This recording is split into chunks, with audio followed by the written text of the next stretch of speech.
Facebook and Twitter are looking to play a bigger role in the coverage of Canada's election debates. That's raising alarm bells for some experts who say these platforms can be easily manipulated to spread misinformation and to disrupt political campaigns. So, what does this mean for the next federal election coming up in 2019? Joining us from Ottawa this morning is Elizabeth Dubois. She's an assistant professor of communications at the University of Ottawa. Glad to have you here on this topic. Thanks for having me. First of all, what type of role are Facebook and Twitter looking to play in elections? Yeah, so it's important to know that the conversations are still ongoing about what the next leaders' debates are going to look like in that upcoming election. Facebook and Twitter have both put forward requests to have things live streamed, to be involved in those leaders' debates, to try and arrange to have more engagement from the audiences that these social media companies grant access to. And they're also talking a lot about using insights, trying to use data about viewership and engagement during those leaders' debates through those social media platforms in order to guide coverage of the debates or choose questions.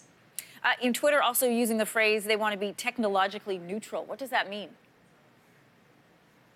Yeah, so the idea of being technologically neutral, I think that was maybe actually Facebook that put that idea forward, is saying we need to be thinking about what we want our leaders' debates to look like for the long term. We want to come up with a flexible set of rules and guidelines, which means we can't say we want specifically to be using Facebook Live. Facebook Live might not exist by the time the next election runs round or the one after that. And so the idea there is we want to make sure that we are developing a set of rules that is going to be able to adapt to our changing media environment. Well, you bring up rules and guidelines, so let's talk about those. I can think of a few problems with, private company like Facebook or Twitter being involved in an election campaign, and it centers around rules. They're not a broadcast entity, so they're not beholden to any of those strict guidelines, nor are they a news organization, so they're also not beholden to those guidelines. And when you do election coverage, there are specific questions that you have to ask. There are formats in terms of fairness and equal amounts of time for each of the leaders. As a private company, they wouldn't have to follow any of that.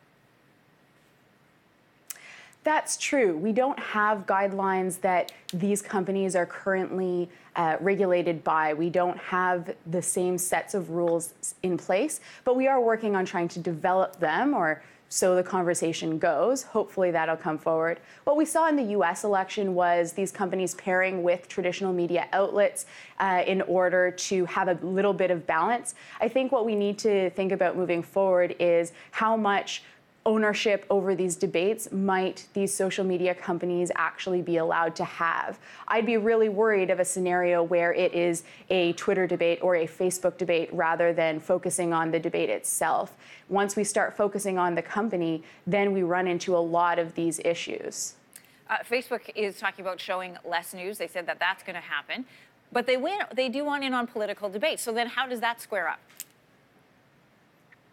Yeah, it's a bit of a weird one. And honestly, Facebook is in the process of trying to figure that out themselves. Facebook is reacting to the issues they're facing about Russian interference in the US election, about misinformation spreading across their site, about people complaining that they're not able to have the social connections that they once had from Facebook and now are dealing with a news environment instead.